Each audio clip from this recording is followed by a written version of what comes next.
하나님의 말씀 사도행전 5장 33절에서 42절까지의 말씀입니다.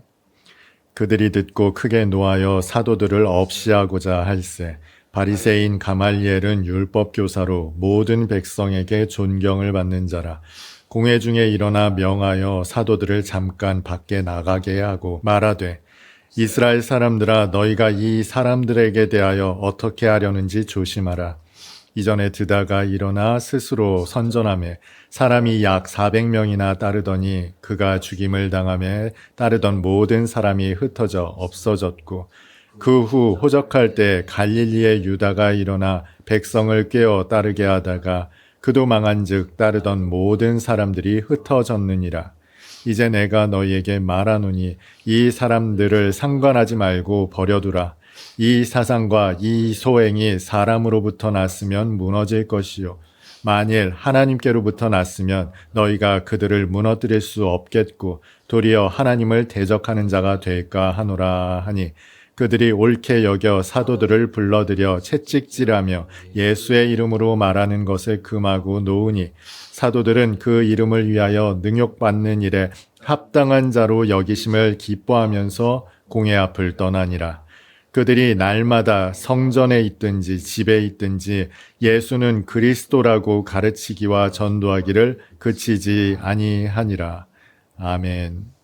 사람들에게도 기쁨은 참 좋은 것입니다. 그런데 그리스도인에게는 세상이 알지 못하는 그리스도인만의 특별한 기쁨이 있습니다.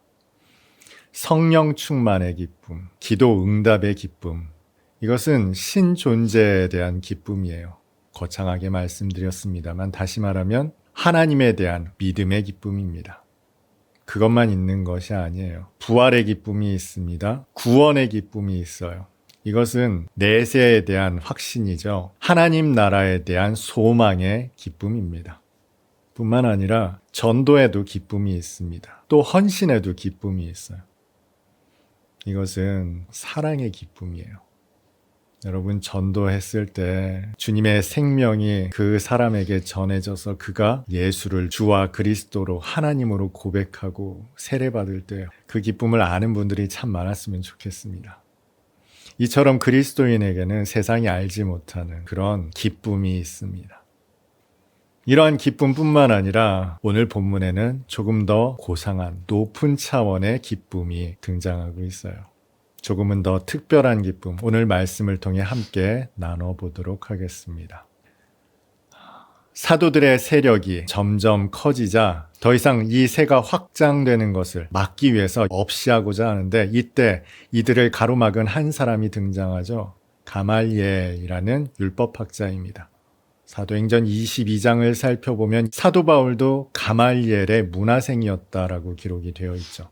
보통 유대인의 선생을 랍비라고 부르죠. 그런데 이 가말리엘은 그보다 조금 더 특별하게 불렸습니다. 랍반이라고 불렸어요. 그만큼 가말리엘은 당시 유대인들에게 존경받는 율법학자였습니다. 그런데 이 가말리엘이 이들을 조금 두고 보자라는 제안을 합니다. 그 이유가 이렇습니다. 만일 이 소행이 사람으로부터 났으면 없어질 것이다. 사그러질 것이다. 그런데 이 소행이 하나님께로부터 났으면 너희가 막을 수도 없을 뿐만 아니라 하나님을 대적하는 자가 되지 않겠느냐. 그러니 두고 보자라는 제안을 합니다. 공회원 모두가 가말리엘의 제안을 따르는 결정을 내리죠. 그런데 공회가 그렇게 순순히 물러나지는 않았습니다. 이 사도들을 채찍질했다라고 기록이 되어 있어요. 그냥 태형을 받았나 보다 싶을지 모르겠습니다만 당시의 채찍질이 얼마나 가혹한 일이었는지 들었을 겁니다. 이 채찍질이라는 것은 아주 가혹한 형벌이었어요. 그런데 여러분, 채찍질 당했다라는 표현은 40절에 등장하는데 41절에는 조금 다른 표현으로 언급되고 있죠. 그리고 우리가 오늘 주목해야 할 말씀은 바로 이 41절입니다. 41절을 한번 읽어보도록 하겠습니다. 사도들은 그 이름을 위하여 능욕받는 일에 합당한 자로 여기심을 기뻐하면서 공회 앞을 떠나니라. 채찍질은 태형입니다. 고난을 당하는 일이죠. 그런데 이것을 두고 오늘 본문은 능욕받는 일이라고 표현하고 있죠. 여러분, 태형과 능욕받는 일이 같은 사건으로 여겨지십니까? 크게 보면 그렇게 볼 수도 있겠습니다만, 능욕받는 일이라는 이 단어가 뜻하는 의미가 무시당하다, 함부로 여김을 당하다, 얕보이다, 이런 의미를 가지고 있어요. 채찍질 당하는 일이 어떻게 무시당하는 일이 될 수 있을까요? 당시 로마인들은 시민권자에게 함부로 채찍질할 수 없었다는 거예요. 다시 말해서 채찍질한다는 것은 같은 동족이 아니라는 의미를 담고 있어요. 이방인이거나 노예이거나. 그런데 분명 유대인인 갈릴리 사람들을 채찍질했다는 것은 모욕적인 처벌이었다는 거예요. 마치 이방인이나 노예처럼 하대했다는 것이죠. 유대 사회에서 이방인들이 어떻게 취급당했습니까? 개나 돼지처럼 취급을 당했죠. 노예들 역시 마찬가지입니다. 재산처럼 여겨졌어요. 그런데 지금 같은 형제인 갈릴리 사람들을 개나 돼지 취급하면서 채찍질했다는 겁니다. 이것은 아주 모욕적인 처사죠. 그런데 모욕적인 행동을 당했을 때 사도들의 태도가 이것을 기뻐했다라고 표현이 되어 있어요. 뭐가 그렇게 좋았을 거야? 이들은 믿음을 지켰다는 사실이 기뻤던 겁니다. 아, 내가 예수님을 버리지 않았구나. 예수님에 대한 믿음을 굳건하게 지켰구나. 그래서 오늘 본문에 그렇게 표현되어 있죠. 그들이 기뻐하면서 공회를 떠났다. 그들의 기쁨은 이것뿐만은 아니었을 겁니다. 예수의 이름을 위해 고난당하는 일에 합당한 자로 여기심을 기뻐했던 거예요. 아, 내가 진짜 주님의 사도로, 주님의 제자로 인정받는구나. 이제야 내가 비로소 주님의 제자가 되었구나 하는 주님의 사도로, 주님의 제자로 여김받는 것을 기뻐했을 겁니다. 이것이 신학자들이 주석한 내용이에요. 이 사도들의 기쁨의 정체가 믿음을 지키는 것과 예수님의 참 사도로 여김받는 것을 기뻐했을 것이다. 그런데 여러분, 이들의 기쁨이 이것이 전부였을까요? 이들의 기쁨이 이것이 전부라면 대단히 제한적인 기쁨이 됩니다. 왜 그럴까요? 이렇게만 살펴보면 이 기쁨이 나에게만 초점 맞춰져 있습니다. 내가 기특한 거예요. 내가 대견한 거죠. 내가 이마만큼 성숙하고 발전했다는 데에 대한 기쁨입니다. 내가 대견한 데에서 오는 기쁨이 이들의 기쁨의 정체였다면 이 기쁨은 언제든지 소멸될 수 있죠. 언제든지 좌절과 실망에 빠질 수 있어요. 수련회 다녀와서 그렇지 않습니까? 얼마나 기쁩니까? 그런데 얼마 지나지 않아 여러분 자신에게 실망합니다. 또 좌절하고 낙심하잖아요. 우리의 기쁨이 나에게 초점 맞춰진다면 요동칠 수밖에 없을 거예요. 그렇다면 이들의 기쁨은 더 높은 차원의 어떤 기쁨이었을 겁니다. 이 사도들이 누렸을 기쁨의 정체가 무엇일까요? 앞서 41절을 읽어보았죠. 이 41절에서 유독 우리가 주목하는 내용은 후반부입니다.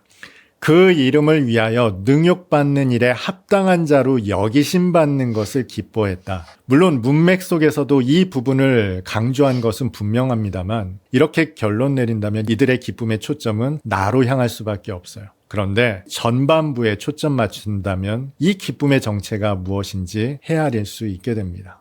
다시 말해 이들의 기쁨은 능욕받는 일 그 자체에 있었다는 거예요. 이게 무슨 뜻일까요? 이 능욕받는 일 하면 마태복음 16장의 말씀 떠오르지 않으십니까? 당신의 받으실 고난에 대해 언급하자 베드로가 이 일이 주님께 미치지 않을 겁니다 하면서 화를 냈단 말이에요. 당치 않은 말 하지 마십시오 하면서 화를 냈던 베드로에게 사탄아 내 뒤로 물러가라 너는 나를 넘어지게 하는 자다 말씀하신 주님께서 덧붙이신 말씀이 있었어요. 마태복음 16장 24절과 25절의 말씀이죠.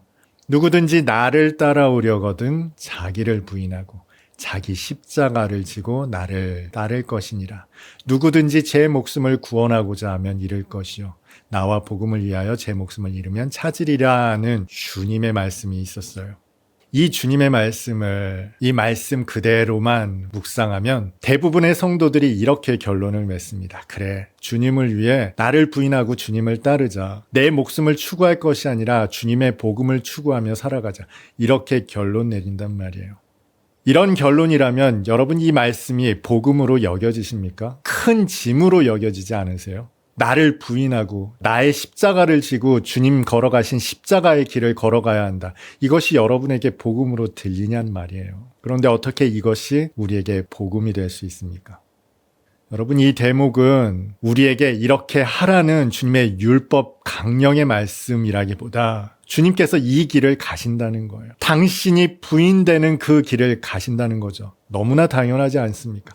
하나님의 아들이시잖아요. 하나님이시잖아요. 성자 하나님이신데 죽음의 길을 간단 말이에요. 이 모순적인 길을 가신다고요. 그런데도 불구하고 주님은 기꺼이 이 길을 가시죠. 다시 말해 이 말씀은 당신께서 이루시고자 하는 그 의지와 뜻을 담은 말씀이라는 겁니다. 그런데 이렇게만 놓고 보면 또 어떻게 이해가 됩니까? 이제 얼마 남지 않은 십자가의 길을 두고 제자들에게 푸념하시는 것처럼 들리잖아요. 그런데 이것이 어떻게 우리에게 복음이 될까요? 여러분, 우리가 오해하는 것은 주님께서 이 땅 가운데 오셔서 도대체 무슨 일을 하시고자 했는가 하는 겁니다. 대부분의 그리스도인들이 우리를 구원하시기 위해 주님께서 이 땅에 오셨다고 생각하죠. 틀린 말은 아닙니다. 그런데 여러분, 신앙생활을 그렇게 오래 하고서도 이렇게 결론 내린다면 여러분 신앙이 초보 수준에 머물러 있는 거예요. 표면적으로 주님께서 이 땅에 임하심은 우리를 구원하시기 위함입니다. 그런데 여러분, 주님께서 왜 하나님께 순종함으로 이 땅에 오셨습니까? 하나님 사랑을 나타내시고자 오신 거예요. 하나님께서 그 오랜 세월을 걸쳐 하나님의 백성들에게 손을 내미셨죠. 그러나 백성들은 늘 배반하고 배신하고 하나님을 거역하는 반응을 보였습니다. 어떻게 해도 그들은 하나님의 진짜 뜻을 깨닫지를 못했어요. 신명기를 살펴보세요. 이스라엘 백성들에게 모세가 그 하나님의 율법을 다 가르친 후에 한마디로 뭐라고 말합니까? 이스라엘아 들으라 쉐마 이스라엘 하면서 한 가지 명령을 덧붙이죠. 그게 무엇입니까? 너희는 마음을 다하고 뜻을 다하고 힘을 다하여 하나님을 사랑하라 하죠. 이게 무슨 뜻일까요? 모세가 하나님께서 주신 그 율법의 뜻을 온전히 깨달았던 거예요. 아, 이 율법이 뜻하는 것이 하나님이 사랑하신다는 거구나. 그 뜻임을 알았다고요. 하나님이 이렇게 섬세하게 우리를 사랑하시는구나를 깨달았던 모세가 그래서 이스라엘 백성들에게 선포하는 겁니다. 너희는 하나님을 사랑하라. 그런데 그 율법을 받았던 이스라엘이 어떻게 해석했습니까? 율법을 지키겠다고 아둥바둥하다 결국 하나님을 배반하고 돌아섰죠. 그 뜻도 의미도 온전히 깨닫지 못한 채 우상을 섬기는 배신자로 전락하고 말았던 거예요. 그럼에도 불구하고 하나님은 끊임없이 손을 내미셨습니다. 하나님의 사람들을 통해서. 모두가 실패했죠. 결국 하나님의 독생자가 오셨어요. 우리를 구원하시기 위해서 맞습니다만 왜 오셨다고요? 하나님의 그 사랑을 나타내시기 위해, 보여주시기 위해, 드러내시고자 이 땅에 오신 거예요. 그 사랑이 어떻게 드러났습니까? 십자가로 하나님의 진짜 사랑이 무엇인지 오롯이 완성되지 않았습니까? 주님께서 말씀하셨죠. 친구를 위하여 목숨을 버리는 것보다 더 큰 사랑이 없다. 가장 큰 사랑으로 하나님 사랑을 우리에게 완성하셨어요. 주님은 이 땅에 그 사랑을 드러내시고자 보여주시고자 오셨습니다. 그런데 그 사랑이 어떻게 극대화되었습니까? 십자가에서 극대화되었죠. 십자가에서 완성되었습니다. 그냥 채찍에 한두 대 맞는 것으로 완성된 것이 아니라 사람들을 위해 40일 금식하는 것으로 성취된 것이 아니라 당신의 죽음으로 극단적으로 완성되었어요. 여러분, 우리가 왜 선수들을 존경하고 칭찬합니까? 그들의 재능이 있어서 칭찬합니까? 노력한 것이 없는데도 불구하고 칭찬을 아끼지 않습니까? 빙판 위에서 그렇게 수천 번, 수만 번 넘어지는 고통을 이겨냈기 때문에 그들을 칭찬합니다. 손에 물집이 잡히도록 배팅 연습을 했기 때문에, 근육이 찢어지는 고통 속에서도 훈련을 멈추지 않았기 때문에 그들을 칭찬하고 또 존경하지 않습니까? 왜 예수님의 십자가의 사랑이 하나님의 사랑의 완성이 될 수 있습니까? 가장 극단적인 고통과 그 모든 고난을 감내하면서도 하나님이심을 나타내지 않으시고 오히려 종의 형체를 가져 끝까지 순종했기 때문에 그 사랑은 더욱더 찬란하게 빛나는 것 아닙니까? 여기에 비밀이 있습니다. 예수께서 고난당하면 고난당할수록, 비천한 길을 걸어가면 걸어갈수록 그 사랑은 더욱 극대화되고요. 그 사랑이 극대화되면 극대화될수록 하나님의 영광은 더욱더 찬란하게 빛나는 거예요. 그 아들께서 모든 물과 피를 하나도 남김없이 다 쏟으셨을 때 하나님의 영광은 더욱 찬란하게 빛나는 겁니다. 여기에 주님의 기쁨이 있어요. 여러분, 이 대목이 여러분에게 이해될 수 있었으면 좋겠습니다. 주님의 기쁨은 당신이 죽어지고 소멸되고 사그라질 때 완성되었던 겁니다. 많은 사람들이 대가가 지불되었을 때 기쁨이 클 것이라고 생각해요. 여러분, 이 세상에서 고난의 길을, 믿음의 여정을 끝까지 걸어 나가는 이유가 무엇입니까? 하나님 나라에서의 보상 아니에요? 주님께서 우리의 눈물을 닦아주시는 그 기쁨과 감사를 기대하고 소망하면서 믿음의 여정을 걸어가는 것 아닙니까? 여러분, 진짜 기쁨은요, 내 존재가 죽어지고 소멸되고 사그라질 때 완성됩니다. 여러분의 부모님이 여러분을 키울 때 나중에 크게 성공해서 극진히 봉양할 것을 기대하면서 사랑하고 키웠을까요? 물론 인지상정으로 기대할 수 있지만 부모 마음이 그렇지 않죠. 부모가 자식을 키울 때 훗날 봉양받을 것에 대한 기대를 가지고 키우는 부모는 없습니다. 그럼에도 불구하고 부모는 자식에게 아낌없이 내어줍니다. 왜 그럴까요? 주님께서 말씀하셨던 친구가 친구를 위하여 죽을 수 있다는 게 도대체 어떤 의미일까요? 대가가 있기 때문에 죽을 수 있다는 겁니까? 그렇지가 않다는 거예요.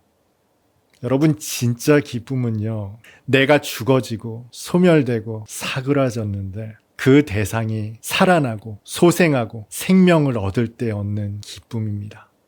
이 땅의 수많은 순국 열사가 무엇을 바라고 생명을 아낌없이 내어드렸을까요? 이 땅의 부흥과 발전 아닙니까? 거기에 대가가 있습니까? 그 대가가 없어요. 우리는 이것이 숭고하다고 알죠. 우리는 이름을 다 기억하지 못합니다. 어디에서 어떻게 죽어갔는지 알지 못해요. 그러나 그들은 그런 것 감안하지 않고 그들의 생명을 아낌없이 내어드렸단 말이에요. 이것이 바로 순교의 기쁨입니다. 여러분, 순교의 기쁨은 대가를 바라는 기쁨이 아니에요. 여기에 주님께서 다시 소생될 것을 기대하고 그런 일을 행하신 것이 아니라는 겁니다. 주님의 기쁨은 하나님의 뜻을 성취하시는 그 자체에 있었어요. 이를 위해 당신의 생명을 내어드리는 것에 조금도 아깝게 여기지 않으셨습니다. 순교의 기쁨, 이것은 하나님께서 영광 받으시는 기쁨이에요. 자식이 금메달을 획득했을 때 사람들이 나를 칭찬해서 기쁩니까? 저런 훌륭한 자식을 낳아서 좋으시겠습니다. 이것 때문에 기쁩니까? 내가 죽는 순간이라도, 내가 소멸되더라도, 내가 없어지더라도 자식이 그 영광스러운 장면에 이르렀을 때 그것만으로도 기쁜 것이 부모 아니겠어요? 이것이 바로 순교의 기쁨입니다. 오늘 사도들이 누렸던 기쁨이 바로 이 기쁨이에요. 주님의 인정을 받았기 때문에 누리는 기쁨이 아니라 나는 이렇게 소멸되고 사그라지더라도 하나님께서 영광을 받으시는구나, 주님께서 찬송과 경배를 받으시는구나에 대한 기쁨이 이 사도들에게 있었을 겁니다. 그리고 이 기쁨이 저와 여러분에게도 있었으면 좋겠습니다. 무엇 때문에 누리는 기쁨이 아니라, 보상으로 주어지는 기쁨이 아니라, 내가 소멸되고 사그라지더라도 주님께서 받으시는 영광으로 말미암는 기쁨이 오늘 예배드리는 저와 여러분에게 있었으면 좋겠어요. 이렇게 말씀드리면 많은 분들이 또 이렇게 질문합니다. 어떻게 하면 주님께서 영광을 받으십니까? 주님이 이것을 염두에 두고 이렇게 말씀하신 거예요. 나랑 똑같은 십자가 지려고 하지 말아라. 자기 십자가를 지고 나를 따라라. 주님께서 영광 받으시는 것은 각 사람마다 케이스 바이 케이스 다르다는 뜻이에요. 무엇 때문에 영광 받으시는지는 다 달라요. 이것을 율법으로 주었더니 사람들은 율법주의로 전락해버렸다고요. 하나님 사랑을 깨닫지 못하고 그 기쁨도 누리지 못했단 말이에요. 그래서 이 질문이 참 어리석은 겁니다. 내가 무엇을 하면 주님께서 영광을 받으십니까? 다행히도 본인 스스로가 압니다. 내가 무엇을 하면 주님께서 영광을 받으시는지. 이 자기 십자가를 사람마다 다 알 수 있어요. 성령께서 알게 하시거든요. 마음에 소원을 두고 여러분이 행하게 하시거든요. 어떻게 하면 영광 받으실까요? 묻지 마세요. 여러분은 그 순간 주님의 음성에 귀 기울일 때 영광 받으심을 아실 것이고 그 길을 가시면 됩니다. 이때 스스로 자랑하지도 마시길 바랍니다. 이게 바로 아주 고질적인 율법주의예요. 내가 무언가를 지켜 하나님의 영광이 되겠다는 거죠. 하나님의 사람들은 부지불식간 대접했습니다. 도대체 언제 우리가 주님을 대접했습니까? 저는 주님을 대접한 적이 없는데요. 반문했던 수많은 사람들에게 주님은 이렇게 답하실 거예요. 내가 소자에게 냉수 한 그릇 대접했다면 나에게 대접한 것이다. 그러니 여러분은 주님께서 따라오라 하셨던 그 길을 여러분의 십자가를 지고 따르시면 됩니다. 그런데 오해하지 마십시오.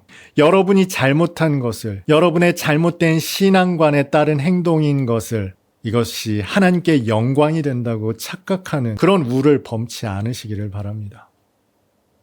성도에게는 세상이 알지 못하는 기쁨이 있어요. 내 믿음을 굳건하게 지키고 성숙함으로 말미암는 기쁨도 있습니다만 가장 큰 기쁨은 하나님께서 받으시는 영광으로 말미암는 기쁨입니다. 이 기쁨을 누리는 그때 성도는 그 자신을 인식하지 못합니다. 세상과 나는 간 곳 없고 구속하신 주만 보이노라. 스데반이 설교를 마친 직후에 사람들이 당장이라도 돌로 쳐 죽이려는 그 순간 하나님의 독생자 주 예수 그리스도께서 일어서신 것을 보았습니다. 나를 받으시는 하나님이 아니라 하나님의 영광 그 한 가지만으로 만족한 스데반이었습니다. 스데반이 기꺼이 그 순교의 길을 걸어 나갔어요. 억지로 걸어 나간 길이 아니었다는 겁니다. 오늘 예배드린 저와 여러분이 그 하나님의 영광을 볼 수 있기를 바랍니다. 그 영광으로 말미암는 기쁨을 누릴 수 있기를 바랍니다. 나는 죽어지고 나는 소멸되고 나는 없어지더라도 하나님의 영광이 찬란히 빛날 수만 있다면 그 여정을 기쁨으로 기꺼이 걸어 나갈 수 있는 오늘 예배드린 저와 여러분 다 될 수 있기를 주님의 이름으로 축복합니다.